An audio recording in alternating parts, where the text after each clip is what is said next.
الفاتحة. أعوذ بالله من الشيطان الرجيم.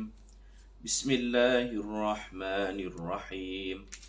الحمد لله رب العالمين الرحمن الرحيم مالك يوم الدين إياك نعبد وإياك نستعين اهدنا الصراط المستقيم صراط الذين أنعمت عليهم غير المغضوب عليهم ولا الضالين.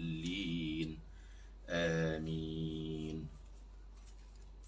Kita baca 10 ayat daripada surah Al-Kahfi. 10 ayat pertama insya-Allah.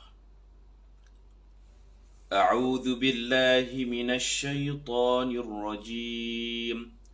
Bismillahirrahmanirrahim. الحمد لله الذي أنزل على عبده الكتاب ولم يجعل له عوجا قيما لينذر بأسا شديدا من لدنه ويبشر المؤمنين الذين يعملون الصالحات أن لهم أجرا حسنا ماكثين فيه أبدا وينذر الذين قالوا اتخذ الله ولدا ما لهم به من علم ولا لآبائهم كبرت كلمة تخرج من أفواههم إن يقولون إلا كذبا فلعلك باخع نفسك على آثارهم إن لم يؤمنوا بهذا الحديث أسفا إنا جعلنا ما على الأرض زينة لها لنبلوهم أيهم أحسن عملا وإنا لجاعلون ما عليها صعيدا جرزا أم حسبت أن أصحاب الكهف والرقيم كانوا من آياتنا عجبا إذ أوى الفتية إلى الكهف فقالوا ربنا آتنا من لدنك رحمة وهيئ لنا من أمرنا رشدا صدق الله العظيم. رضيت بالله ربا وبالإسلام دينا وبمحمد صلى الله عليه وسلم نبيا ورسولا. رضيت بالله ربا وبالإسلام دينا وبمحمد صلى الله عليه وسلم نبيا ورسولا. رضيت بالله ربا وبالإسلام دينا وبمحمد صلى الله عليه وسلم نبيا ورسولا. بسم الله الذي لا يضر مع اسمه شيء في الأرض ولا في السماء وهو السميع العليم. بسم الله الذي لا يضر مع اسمه شيء في الأرض ولا في السماء وهو السميع العليم.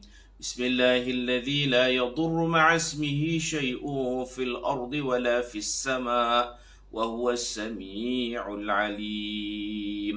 أعوذ بكلمات الله التامات من شر ما خلق. أعوذ بكلمات الله التامات من شر ما خلق. أعوذ بكلمات الله التامات من شر ما خلق. سبحان الله وبحمده عدد خلقه ورضا نفسه وزنة عرشه ومداد كلماته. سبحان الله وبحمده عدد خلقه ورضا نفسه وزنة عرشه ومداد كلماته. سبحان الله وبحمده عدد خلقه ورضا نفسه وزنة عرشه ومداد كلماته. اللهم أنت ربي لا إله إلا أنت خلقتني وأنا عبدك وأنا على عهدك ووعدك ما استطعت أعوذ بك من شر ما صنعت أبوء لك بنعمتك علي وأبوء بذنبي فاغفر لي فإنه لا يغفر الذنوب إلا أنت. Alhamdulillah, muslimin muslimat, mudah-mudahan kita semua dikasihi dan dirahmati oleh Allah Subhanahu wa ta'ala. Mohon maaf terlambat tadi. Ni saya pinjam handphone isteri saya. Telefon saya tadi dia naik lambang G. Jadi tak dapat nak buka Facebook. Line tak cukup, line slow. Jadi saya pun hantar dalam grup tadi, tapi tak sampai rasanya. Saya kata pagi ni tiada kuliah sebab line di sini slow. Isteri saya cadangkan try guna telefon dia. Bila saya pinjam telefon ni boleh pula dah. Alhamdulillah. Ala kulli hal, alhamdulillah kita dapat sambung pengajian kita pada pagi ini. Bismillahirrahmanirrahim. Muka surat 7. Hari Jumaat ni ada doa istimewa yang Nabi ajak. Mari sama-sama kita baca doa. Bismillahirrahmanirrahim. Alhamdulillah. Wassalatu wassalamu ala rasulillah wa ala alihi wa sahbihi ajma'in. Allahumma ya ghani, ya hamid, ya mubdi'u, ya mu'id, ya rahim, ya wadud. أغننا بحلالك عن حرامك وبطاعتك عن معصيتك وبفضلك عن من سواك. اللهم يا غني يا حميد يا مبدئ يا معيد يا رحيم يا ودود. أغننا بحلالك عن حرامك وبطاعتك عن معصيتك وبفضلك عن من سواك. اللهم يا غني يا حميد يا مبدئ يا معيد يا رحيم يا ودود. أغننا بحلالك عن حرامك وبطاعتك عن معصيتك وبفضلك عن من سواك. لا إله إلا أنت يا حنان يا منان يا بديع السماوات والأرض يا ذا الجلال والإكرام. Kita sambung muka surat 7. Qala al-musannifu rahimahullah wa adama an-naf'a bi'ulumihi fid darain amin. Qala wafatu ummihi, kematian bonda Nabi sallallahu alaihi wasallam. Tuwfiyat ummuhu sallallahu alaihi wasallam wa huwa fis sadisati min umrihi wa hiya raji'atun min al-Madinah. Ibunya meninggal dunia ketika dalam perjalanan pulang dari Madinah. Ibu Nabi pun meninggal di Madinah. Ayah Nabi di Madinah. Nabi sendiri pun di Madinah. 3 beranak Allah Ta'ala takdirkan meninggal di Madinah. Ada sebuah hadis, sebuah riwayat hadis, kita akan mati di tanah mana yang kita diciptakan. Tanah mana yang Allah Ta'ala ciptakan.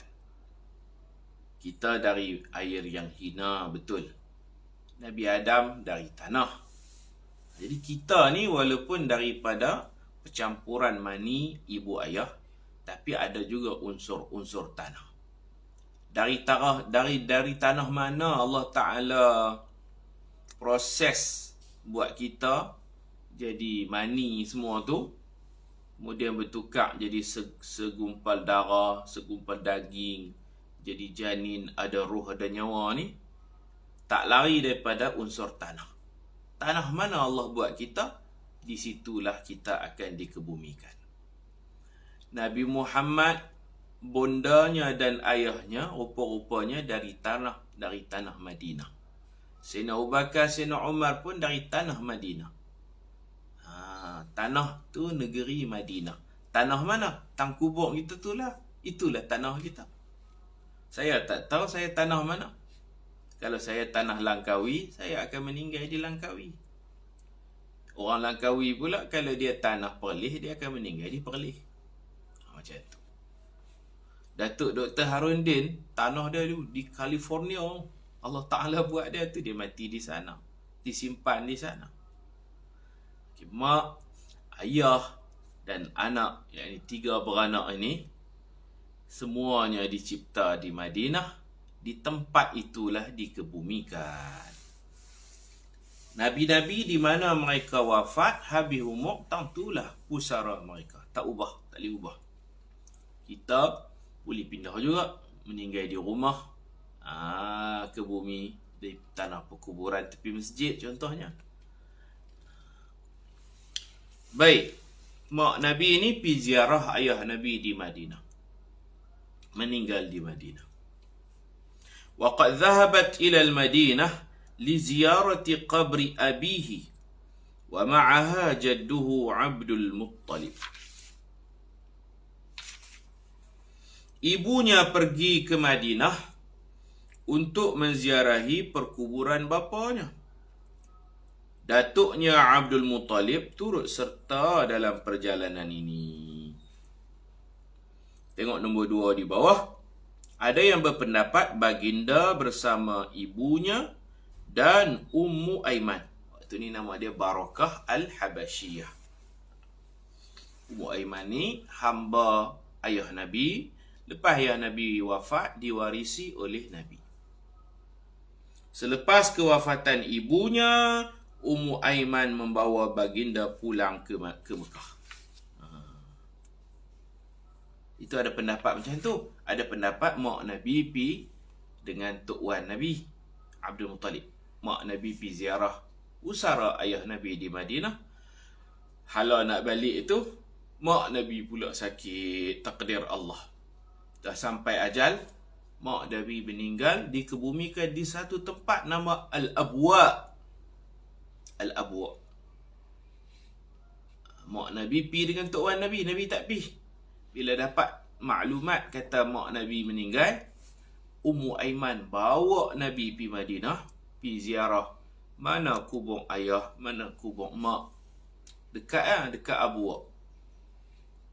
Lepas itu Ummu Aiman dan Abdul Muttalib pulang semula ke Mekah, bawa Nabi balik Mekah. Ada pendapat Ummu Aiman dari Mekah bawa Nabi pi Madinah. Ada pendapat Ummu Aiman ni memang dia bersama Nabi, bersama Aminah sendiri. Aminah, Muhammad, Nabi Muhammad dan juga Ummu Aiman dia pergi sekali. Bila mak Nabi meninggal, Ummu Aiman bawa balik Nabi, kemudian dia jadi galang ganti.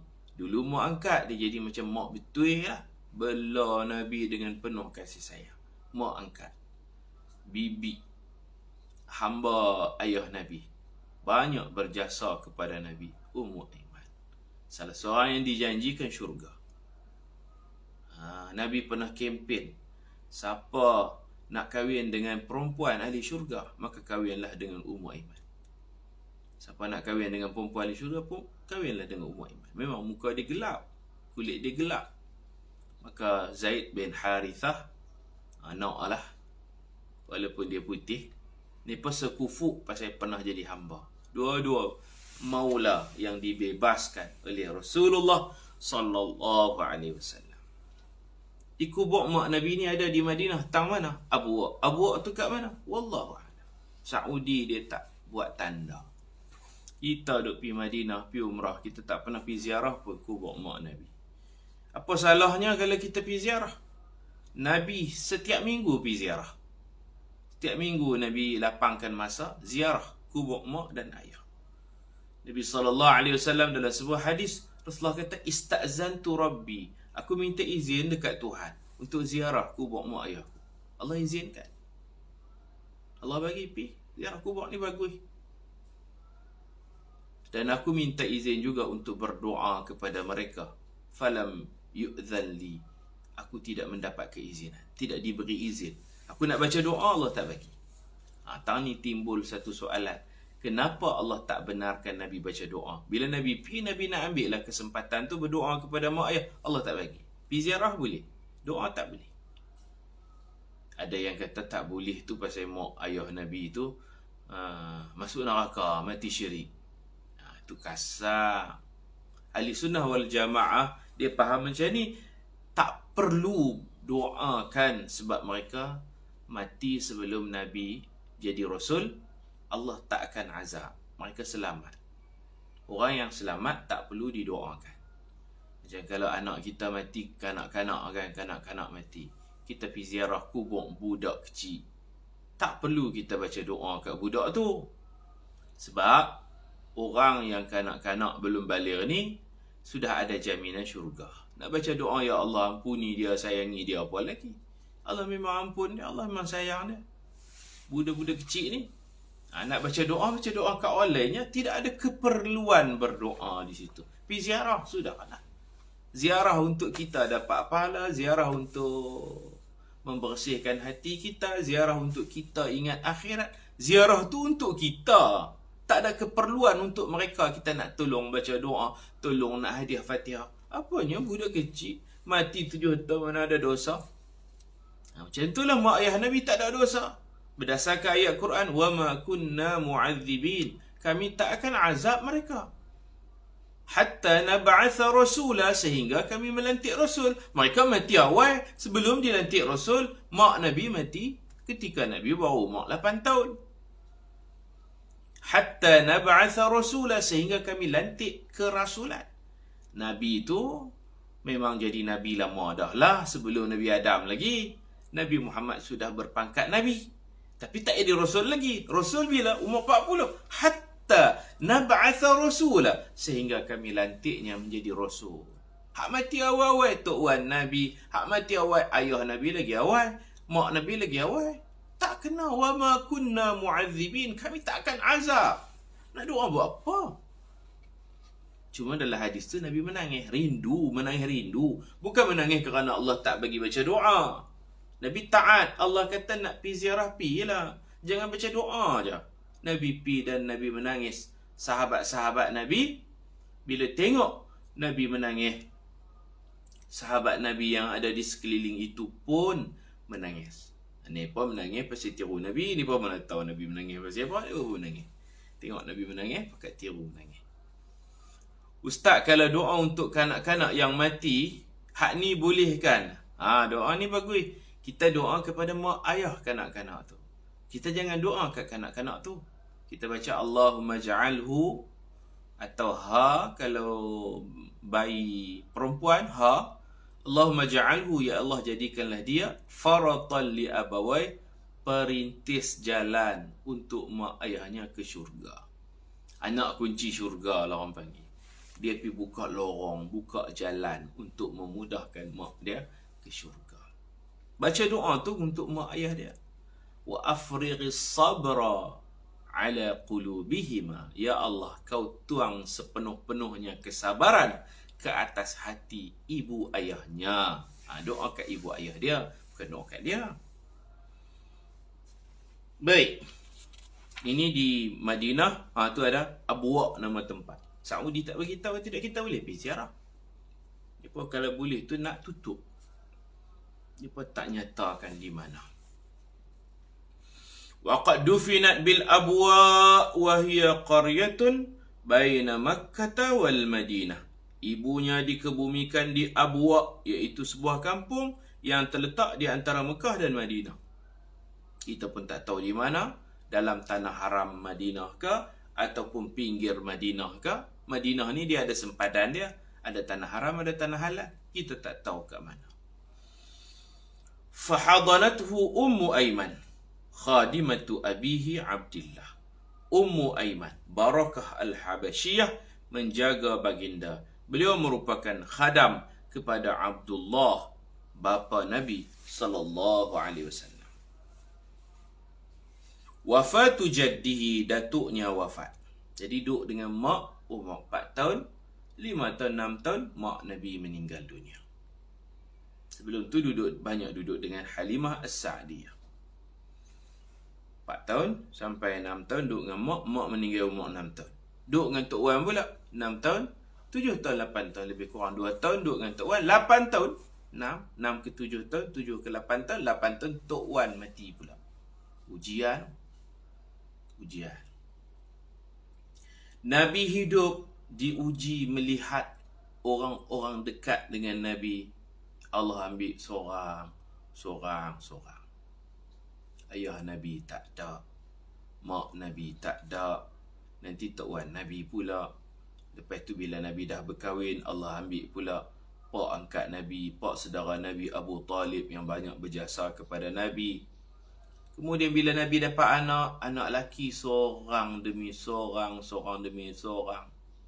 3 orang anak Nabi hak lelaki-lelaki tu, Qasim, Abdullah, Ibrahim. Ada lagi kat sebahagian ulama kata ada lagi anak Nabi nama Tahir, ada lagi nama Mutahhir. Ada yang nama Tayyib, Mutayyib. Khilaf ulama lah.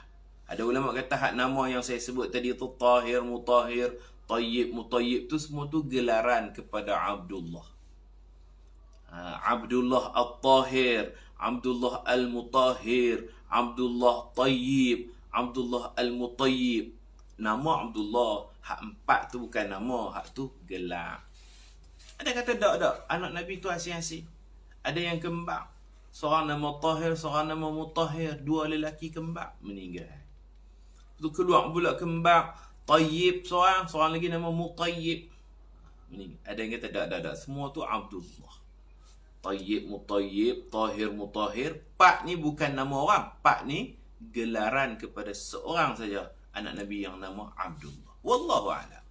Kalau kita kira hak ni pun nama juga, mana anak Nabi ramai, 12 orang. Kita duduk tu 7 kan. 7, 8, 9, 10, 11 orang, minta maaf. Tapi yang masyhurnya anak Nabi ni 3 lelaki. Qasim anak sulung Nabi mati kecil-kecil. Baru dapat anak sulung meninggal. Qasim, Abdullah.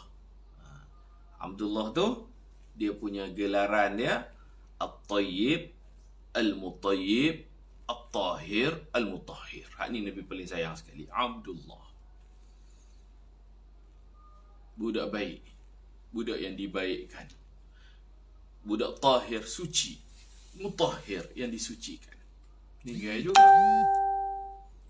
Ibrahim, anak Nabi Ibrahim dengan Maria Al-Qibtiyah, hamba Nabi, jariah Nabi, meninggal juga di Madinah.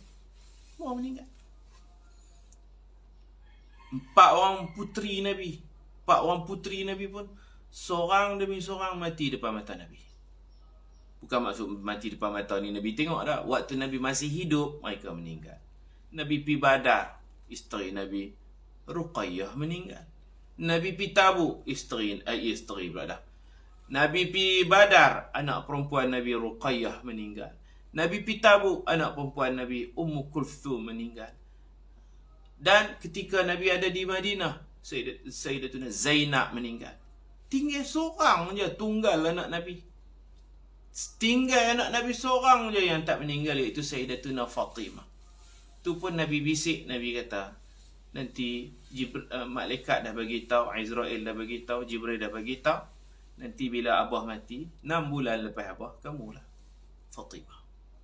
Allah Ta'ala ambil seorang demi seorang keluarga Nabi. Yang berbaki hanya Sayyidatuna Fatimah, isteri Sayyidina Ali. Tu pun dia pun tak lama. Lepas Nabi wafat, 6 bulan lepas Nabi wafat, dia pula meninggal dunia. Dia beruntung pasal dia boleh bilang dah Nabi abang, kamu tak lama, 6 bulan lepas kematian aku. Jadi dia boleh duk agak-agak dah Nabi wafat, boleh buat persediaan. 6 bulan lepas tu dia pula.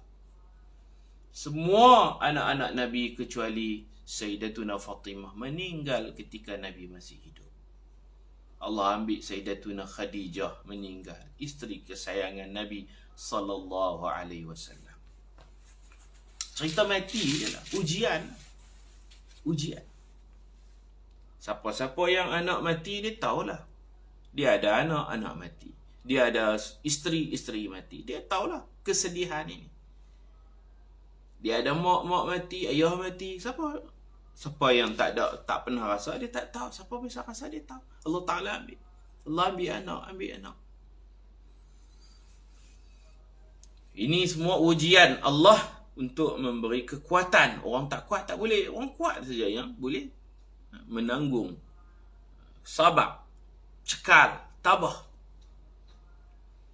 Wafatu jaddihi, datuknya wafat. Qama bitarbiyatihi ba'da wafati ummihi jadduhu Abdul Muttalib. Wa kana yuhibbuhu akthara min hubbihi li awladihi. Selepas kematian ibu, baginda dipelihara oleh datuknya Abdul Muttalib. Nama apa? Nama Syaibah, kan? Nama asal. Abdul Muttalib amat menyayanginya lebih dari menyayangi anak-anaknya sendiri. Itu Abdul Muttalib. Di rumah ada satu kerusi khas Abdul Muttalib punya. Anak-anak tak berani duduk. Ayah ni pun ni kira tegah, kira cengeng jugalah. Anak-anak takut. Cucu-cucu lain pun takut. Cucu-cucu lain pun takut dekat Abdul Muttalib ni. Tapi dengan Nabi Muhammad, dia angkat Nabi Muhammad tok atas kerusi tersebut. Kerusi khas. Tanda dia menyayangi. Lebih daripada sayang anak. Memanglah Tok Wan sayang cucu lebih daripada anak. Tapi Abdul Muttalib sayang cucu seorang ni melebihi cucu-cucu yang lain. Walamma balagha umruhu sallallahu alaihi wasallam. Saya sebut dah dulu, Abdul Muttalib ni dia punya gelarannya mut'imut tuyur wal wuhush. Suka jamu makan burung-burung dan binatang-binatang liar. Dia selalu naik atas bukit Jabal Nur. Bukit yang ada Gua Hira tu, dia tabur makanan kepada burung-burung yang ada di atas bukit tu. Seorang yang sangat pemurah. Dia yang berhadapan dengan Abraha. Dia pergi minta unta. Dia pergi berunding tu minta unta. Dia tak larang, dia tak halang Abraha nak unta Kaabah. Abraha kata, aku nak unta Kaabah ni. Abdul Muttalib kata, aku tuan unta, bagi balik unta aku. Kaabah dia ada tuan dia sendiri. Tuan dia akan jaga. Abraha ni dia bawa bangku dia, bangku raja dia, singgah sana dia bawa dari Yaman pergi ke Mekah. Bila tang mana dia nak berehat, tak bangku tu dia duduk lah. Bila dia tengok muka Abdul Muttalib, dia rasa gerun. Muka Abdul Muttalib ni ada haibah. Dia takut, dia turun duduk atas lantai dan dia persilakan Abdul Muttalib duduk atas bangku dia. Macam tu. Abraha ni dia ada bangku dia, style punya, cantik punya. Bila Abdul Muttalib main, dia duduk, dia turun duduk bawah, dia persilakan Abdul Muttalib pula duduk atas bangku tu. Orang pun heran lah. Abdul Muttalib pun takut juga dekat ni pun ni, sebab ni pun tentera bergajah. Orang Arab mana bisa tengok gajah. Gajah tak ada di Mekah Madinah. Gajah besar, hijau lagi, takutlah. Tapi Allah jadikan kegerunan. Sebab Abdul Muttalib ini waktu tu dia membawa zuriat Nabi Muhammad. Dia ada haibah dia, dia ada nur dia. Kemudian nur ni berpindah kepada Abdullah ayah Nabi. Selepas ayah Nabi berkahwin dengan Aminah, nur ni tak ada arah dekat Abdul Muttalib dan Abdullah. Kemungkinan nur ni sudah masuk cahaya kenabian ni berada dalam kandungan. Lepas dilahirkan, nur itu, cahaya haibah wibawa itu Allah Ta'ala letak pada wajah Rasulullah sallallahu alaihi wasallam. Walamma balagha umruhu sallallahu alaihi wasallam 8 sanawat mata jadduhu ba'da an kafalahu sanatain. Ketika berumur 8 tahun datuknya meninggal dunia, iaitu selepas memelihara cucunya selama 2 tahun. Wa ba'da wafati jaddihi kafalahu ammuhu Abu Talib wa kana syaqiran fawassa'a Allahu rizqahu. Selepas kewafatan datuk, bapa saudaranya iaitu Abu Talib pula memeliharanya. Di sini kita kena tulis Abu Talib pula memeliharanya ni dengan wasiat Abdul Muttalib. Dengan wasiat, biwasiyati jaddihi Abdul Muttalib. Abdul Muttalib sebelum dia nak meninggal dunia, dia tanya anak-anak dia, siapa yang nak ambil alih jaga Muhammad? Siapa? Ui, semua berebut, semua nak. Dia takut semua pakat lepas tangan. Dia tanya anak-anak dia hak laki lah. Dia ramai kan? 9 orang lah. Abdullah dah meninggal 9 orang. Ada Hamzahnya, ada Abu Lahab, ada Al-Abbas, ada Al-Harith, ada Al-Muqawwim. Macam-macam nama kita dah sebut dah. 9 orang. Campur dengan ayah Nabi 10 lah. Dia tanya anak-anak laki dia 9 orang. Dia takut semua tak boleh harap. Semua nak lepas tangan. Kesian kan? Muhammad kecil lagi baru lepas tahun. Siapa yang sanggup membelah Muhammad. Ada tak di kalangan hampa 9 orang ni nak bela Nabi Muhammad? Semua pakai kata saya berebut. Berebut. Akhirnya terpaksa ni pecadang buat undian. Abdul Muttalib kata tak payah buat undian lah. Nanti aku akan namakan seorang. Aku akan pilih dalam 9 ni siapa yang paling layak. Siapa yang penyayang, siapa yang betul-betul boleh harap. Semua nak bela Nabi. Kita teringat balik cerita Maryam dulu kan. Pakat berebut nak bela Maryam. Sampai perlu buat undian. Maryam mak Nabi Isa tu. Ayyuhum yakfulu Maryam. Berebut-rebut mereka. Ayyuhum yakfulu Maryam. Siapa yang boleh bela Maryam kan? Jadi kisah Nabi-Nabi lain ni ada sambungannya dengan Nabi Muhammad. Itu yang Imam Busiri kata. Wa kullu ayin min rusulillahi muttasili. Saya tak ingat rangkap tu secara jelas. Wa kullu ayin min rusulillah muttasili. Bersambung dengan Nabi Muhammad. Semua kisah ke, cerita mukjizat ke, cerita apa pun mesti sambung dia ada kaitan dengan sirah Nabi kita Muhammad sallallahu alaihi wasallam. Orang berebut nak bela Maryam, pok penakan berebut nak bela Muhammad bin Abdullah sallallahu alaihi wasallam. Cuma Maryam ni kena buat pertandingan. Wa ma kunta ladaihim, kau tak ada ketika itu wahai Muhammad, iz yulquna aqlamahum, ketika mereka melempar pen-pen mereka, ayyuhum yakfulu Maryam, siapa yang berhak bela mengasuh Maryam. Wa ma kunta ladaihim, dan kau tak ada bersama mereka wahai Muhammad. Tapi kau tahu cerita, kau tak wujud zaman tu, kau tahu cerita, mana kau Nabi, kau betul-betul Nabi. Wa ma kunta ladaihim id yakhtasimun, ketika mereka berkebut bertengkar nak memelihara Maryam. Itu cerita Maryam. Cerita Nabi Muhammad macam tu, pak menakan ni sampai nak bergaduh. Aku lebih layak, aku lebih tua, aku lebih sini.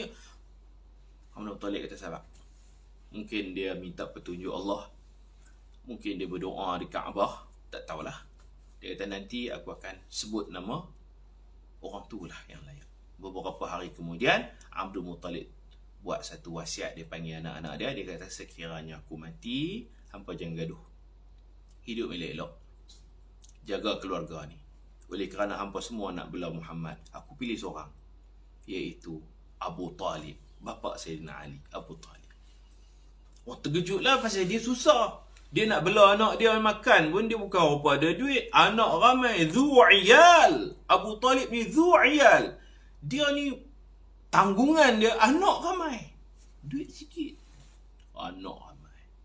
Macam mana nak pergi tambah anak seorang lagi pula? Orang pakai heran. Tapi Abdul Muttalib dah buat keputusan. Mu'tamad. Muhammad akan duduk dengan Abu Talib. Dia pun kata dia anak ramai. Duit sikit. Kami kaya. Abu Lahab kaya. Al-Abbas pun hidup mewah juga kan. Sayyidina Hamzah tak boleh lah, sebab dia tua 2 tahun daripada Nabi. Dia baru, kalau Nabi 8 tahun, dia baru 10 tahun. Tak sesuai pula kan. Dia pun nak bela juga. Tak sesuai sangat. Sayyidina Hamzah tua sikit pada Nabi. Nabi 8 tahun, Sayyidina Hamzah lah 10 tahun. Jadi rupa-rupanya ada hikmah. Allah pilih Abu Talib ni, memang dia orang susah. Bila Nabi duduk dengan dia, fawassa'allah, Allah murahkan rezeki. Asbab dia bela Nabi. Bela orang baik, Allah murah rezeki. Sungguh. Bela orang baik, Allah murah rezeki. Saya pernah bercakap di satu tempat. Saya cerita dalam satu kuliah, saya cerita macam ni. Ada seorang lelaki, dia kerja meniaga, perniagaan bisnes. Adik dia tak kerja. Adik dia duduk mengaji dengan Nabi, duduk follow Nabi, duduk ikuti kuliah Nabi. Adik dia 2 orang lelaki. Akhan, 2 orang bersaudara. Yang abang ni berbanting tulang, penat, lelah cari duit. Adik ni relax lah, tak kerja. Mungkin mungkin ayah ni mati, mak ni pun aja ada, nak sara keluarga. Abang ni penat lah, kerja.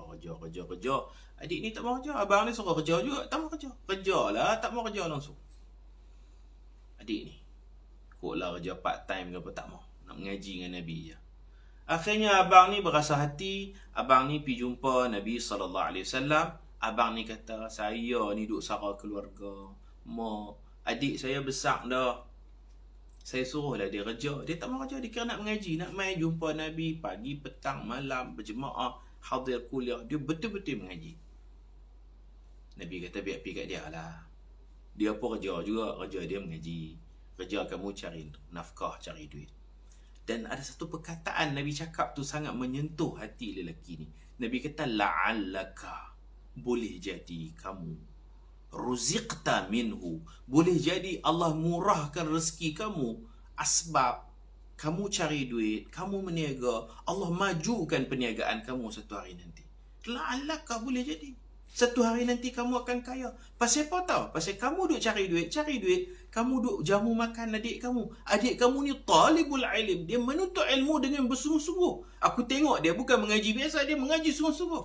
Sungguh-sungguh ni ada benda kena tulis, ada benda kena hafal. Kalau mengaji sungguh-sungguh, adik kamu jadi alim, dia mengaji sungguh-sungguh, kamu duk kerja penat lelah, tak apalah. Ada saham dia di akhirat. Ada syafaat adik kepada abang. Allah akan ruziqta minhu. Allah murahkan rezeki kamu kerana dia. Dan memang betul. Akhirnya dia pun lega sikit. Allah majukan perniagaan dia, tambah duit dia, kaya dia. Saya cakap di satu tempat, siapa-siapa yang kaya ni, ada budak potensi, mengaji pandai, nampak pandai, rajin. Tapi daripada keluarga yang susah. Tuan-tuan cari sekolah-sekolah, pondok-pondok, budak ni pandai, ada potensi tapi bermasalah kewangan. Dia nak mengaji, tapi yuran mak pak dia tersangkut, tak boleh bayar. Tuan-tuan cari, tuan-tuan jadikan anak angkat. Tuan-tuan sponsor dia mengaji. Kalau tuan-tuan meniaga, tuan-tuan tengok kesan. Mesti la'allaka ruziqta minhu. Boleh jadi kamu maju perniagaan pasal kamu bela dia. Abu Talib ni anak ramai, zu'iyal, tanggungan ramai. Nak bela anak sendiri pun macam tak mampu nak jamu makan. Tambah lagi Nabi Muhammad. Memang dia nak, tapi dia pun fikir macam mana nak, memang nak. Abdul Muttalib buat wasiat, Muhammad dibela oleh Abu Talib. Abang-abang hak lain kata, ish, macam tak relevan lah. Tapi rupa-rupanya dengan sebab dia bela Nabi Muhammad, Allah murahkan rezeki dia. Kita boleh buat anak angkat. Anak angkat tak mesti duduk dengan kita. Kita taja pengajian. Membantu penuntut ilmu ini, tambah-tambah yang ada potensi untuk masa depan. Tak tahulah, kita nampak lah yang pandai, yang akan jadi ulama, yang akan jadi penulis, yang akan menjadi pendakwa. Oh, betapa besarnya pahala dan Allah akan murahkan rezeki. Ruziqta minhu, la'allaka ruziqta minhu. Boleh jadi kaya kamu asbab dia. Boleh jadi murah rezeki kamu berasbabkan kamu bela dia. Kamu tolong bayar yuran dekat dia, kamu taja dia. Begitu. Kita baca ni, tengok macam mana. Selepas kewafatan datuk, bapa saudaranya Abu Talib pula memeliharanya dengan wasiat. Tuan Nabi mewasiatkan kepada dia, dia kena bela. Abu Talib seorang yang tidak berada, miskin lah kita panggil. Syakir atau syukair ni orang tak ada duit lah.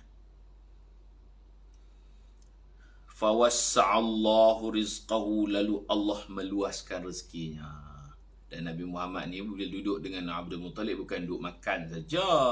Nabi Muhammad rajin bantu dia meniaga, kan? Nabi Muhammad juga waktu itulah mula membela kambing. Bantu-bantu Abdul Muttalib. Duduk dengan orang, kena tolong lah, tak duduk saja. Nabi Muhammad dapatlah upah, beberapa upah bela kambing, kan? Jaga kambing orang, meniaga, tolong. Kecil-kecil lagi dah pandai cari duit dah. Kecil-kecil lagi pandai cari duit dah. Memang mereka punya keluarga tu keluarga perniagaan. Bakat dalam meniaga. Wa kana sallallahu alaihi wasallam fi muddati kafalati ammihi qanitan bima qassamahu Allah wa yassarah. Dalam jagaan Abu Talib, baginda sentiasa merasa cukup, yakni qanaah dengan segala rezeki yang dikurniakan Allah untuk dirinya. Duduk dengan Abu Talib ni Nabi, yalah apa orang jamu makan-makanlah. Contoh kita macam lok kerin ke, telur masin ke, kicap saja kan, Nabi tak kira bab-bab makan ni. Janji ada rezeki makan, dan Nabi banyak tolong, bantu Abdul Muttalib. Allah luaskan rezeki Abdul Muttalib. Nabi tak buat manja lah. Ada orang jenis manja no. Dia anak manja, dia masuk asrama payah. Masuk asrama payah. Orang buat gulai, dia kata tak ada kicap.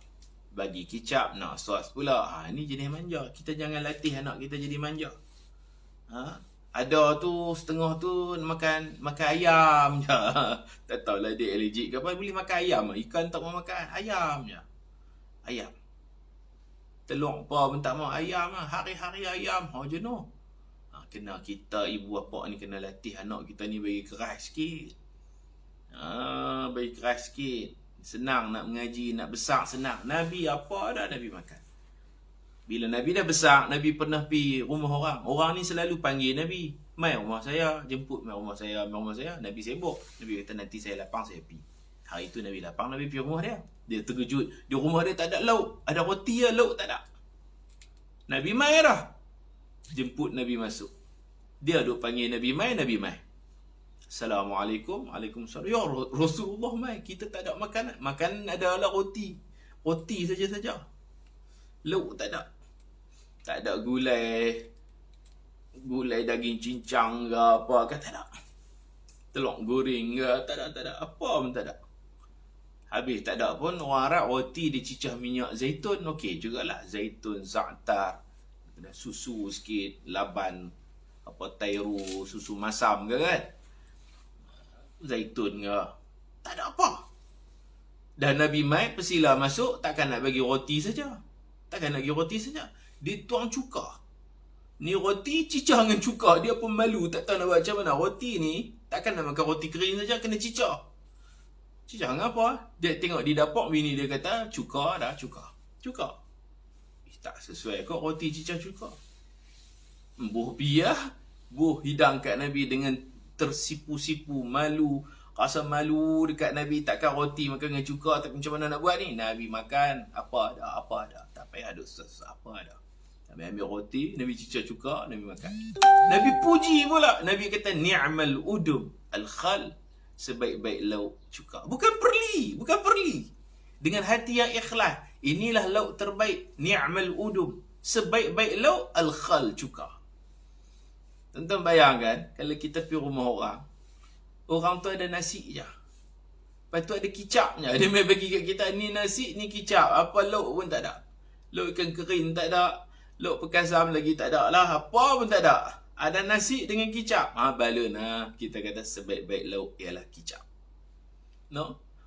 Nabi kata sebaik-baik lauk cuka. Rupa-rupanya bila Nabi cakap, dia jadi baik betul yo. Memang secara ilmiahnya cuka ni baik. Cuka kurma lah, cuka tin, cuka zait, cuka apa lagi orang buat. Hak masak-masak cuka zaitun tak ada kan? Cuka tin. Dia boleh potong kolesterol, dia baik untuk kesihatan.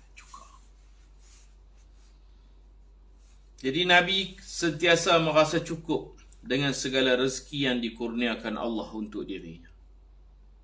Nabi duduk dengan ibu susu Halimah. Nabi minum susu belah kanannya. Sebab Halimah pun ada anak, dia tak minum belah kiri. Dia jenis Rasulullah ni jenis apa orang panggil? Ingat orang belakang sama. Nak makan ke nak minum apa, dia jenis. Kalau budak-budak lain, budak laki pula minum kuat. Nabi ni jenis ingat. Kalau ada apa-apa Nabi bahagi, Nabi share. Minum susu pun minum belah kanan. Minum cukup-cukup saja, tak sampai kenyang. Sebab ni pun ada anak. Thuwaibah ada anak. Halimah ada anak dia sendiri. Anak Halimah yang saya ingat ni ada nama perempuan, anak Halimah. Anak Halimah nama Syaima. Baby dia Syaima. Macam sebaya dengan Rasulullah lah. Perempuan tu Syaima. Baik. Ra'yuhu al-ghanam. Ini memelihara kambing. Duduk dengan Abu Talib. Nabi bantu. 8 tahun dah mula dah bela kambing. Anak kita 8 tahun tak erti buat apa lagi. Kira kayu basikal je. Hak pandai sikit naik motor, kira duk minta duit kat mak. Kadang dah bermisai berjanggut dah duk minta duit kat mak lagi. Minta duit nak buh minyak motor, nak merepit sana sini, tak erti apa lagi. Nabi 8 tahun dah berniaga, dah bela kambing. Kambing susah nak bela. Nabi cakap lah tu. Ra'yuhu al-ghanam, memelihara kambing. Wa safratuhu al-ula ila Syam, dan musafir pertama kali ke Syam. Wa kana sallallahu alaihi wasallam fi sigharihi yar'al ghanam li ahli Makkah bi ujratin ya'ishu minha. Semasa kanak-kanak baginda memelihara kambing penduduk Mekah dengan mendapat upah yang dapat menyara kehidupannya. Cerita bela kambing juga cerita ada majlis parti, biasanya ada muzik, ada orang menari. Satu malam tu Nabi bela kambing. Bela kambing sampai malam tu. Jaga kambing orang malam-malam pun jaga lagi. Bela atas bukit. Di Mekah ni, nak cari rumput kena naik bukit. Bawa kambing naik bukit semua. Kira kuat lah Nabi kita. 8 tahun mana kira kuat lah. Boleh naik bukit lagi. Apa kambing. Ada satu malam tu Nabi kita dengar bunyi muzik. Ada orang buat keraian, kenduri. Ada muzik-muzik apa semua. Nabi teringin nak pergi tengok. Dengar-dengar dah tapi tak tengok. Nabi tak biasa tengok. Orang menari ni tak biasa tengok. Nabi kata best menari. Nabi kata dekat kawan Nabi, 2 orang. Nabi kata, hang tolong tengok sat kambing aku ni. Hang tolong tengok sat. Kambing ni kambing orang, aku tolong jaga. Hang tolong tengok sat. Aku nak pergi tengok ni pun farm fair ke apa tu. Kawan Nabi pun sanggup. Tak apa, pergi lah. Aku biasa dah pi, hang tak biasa lagi, pi lah. Nabi pi berjalan. Tak sampai tempat tu, di tepi-tepi jalan tu Nabi rasa mengantuk, sangat-sangat mengantuk. Nabi pun tidur tepi jalan. Tidur tepi jalan, pagi esok baru jaga. Memang subuh memang tak mayang lah, belum ada lagi syariat salat. Budak-budak lagi. Nabi tidur sampai pagi ni, cerah matahari menderang lah. Baru Nabi jaga juga. Ya Allah, aku tidur malam, pagi ni baru jaga. 2 kali kata Nabi, peristiwa yang serupa. Dengar bunyi-bunyi muzik ujung-ujung kampung, teringin nak pi. Allah tak bagi pi, Allah bagi mengantuk. Mata Nabi mengantuk, tak tahan daulat, tidur tepi jalan. Itu cerita bela kambing. Nabi ada kawan Nabi yang sama-sama bela kambing dengan Nabi. Dapatlah upah. Dengan mendapat upah yang dapat menyara kehidupannya dan kehidupan keluarga Abu Talib. Bela kambing ini ialah daurah, satu kursus daurah tarbawiyah, satu kursus intensif untuk menguji kesabaran. Daurah kursus kepimpinan, daurah pendidikan. Banyak ilmu yang Allah nak ajak dengan membela kambing itu. Sabar, penyayang, amanah. Bela kambing orang ni banyak ekor. Kalau 100 ekor, kalau Nabi tak amanah jual seekor, tinggal 99. Kadang-kadang tuan tak sedap. Bila banyak ni tak sedap. Menguji kesabaran, keikhlasan, kejujuran. Kambing orang tak boleh jual. Ni hak orang, saya jaga saja. Macam tu. Dan kambing ni jangan makan pokok-pokok orang, jaga bagi elok. Memelihara binatang ni, orang yang boleh memelihara binatang dengan baik ni, maka dia ada bakat kepimpinan. Dia seorang yang sabar. Payah saya pun tak pernah bela kambing. Bahkan disebut ma min nabiyyin illa qad ra'al ghanam dalam sebuah hadis. Atau kama qala, tidak ada seorang nabi pun melainkan Allah kursuskan mereka dengan membela kambing. Semua nabi-nabi biasa pernah membela kambing. Jadi siapa bela kambing ni kira baguslah. Siapa bela kambing ni dia tahulah apa yang kita cerita ni, kita cakapnya. Orang yang bela berpengalaman, dia tahu betapa susahnya, kena sabar, kena sayang, ada hati. Bela dengan penuh hati. Kalau tidak, mati kambing tu. Kalau tidak mati, tak kena. Orang tua-tua kata apa? Raksi. Raksi tu makna dia bela dengan penuh kasih sayang. Dia ambil berat, dia tengok makan minum dia apa semua bagi cukup. Kandang pun ada cara nak buat. Kena belajar lah. Bukan boleh bela buta macam tu. Kena belajar. bela dengan hati. Kalau tak reti, pakai matilah kambing-kambing tu. Wallahu subhanahu wa ta'ala a'lam. Wa sallallahu wa sallam ala sayyidina Muhammad wa ala alihi wa sahbihi ajma'in.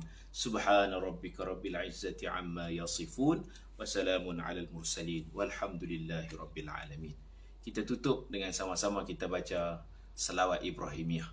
Allahumma salli ala sayyidina Muhammad wa ala ali sayyidina Muhammadin kama sallaita ala sayyidina Ibrahim wa ala آل سيدنا إبراهيم وبارك على سيدنا محمد وعلى آل سيدنا محمد كما باركت على سيدنا إبراهيم وعلى آل سيدنا إبراهيم في العالمين إنك حميد مجيد عدد خلقك ورضا نفسك وزنة عرشك ومداد كلماتك كلما ذكرك الذاكرون وغفل عن ذكرك الغافلون جزى الله عنا سيدنا محمدا صلى الله عليه وسلم ما هو أهله جزى الله عنا سيدنا محمدا صلى الله عليه وسلم ما هو أهله جزى الله عنا سيدنا محمدا صلى الله عليه وسلم ما هو أهله سبحان ربك رب العزة عما يصفون وسلام على المرسلين والحمد لله رب العالمين سبحانك اللهم وبحمدك أشهد أن لا إله إلا أنت أستغفرك وأتوب إليك بسم الله الرحمن الرحيم والعصر إن الإنسان لفي خسر إلا الذين آمنوا وعملوا الصالحات وتواصوا بالحق وتواصوا بالصبر. Assalamualaikum warahmatullahi wabarakatuh. Selamat menyambut bulan kelahiran Rasulullah sallallahu alaihi wasallam.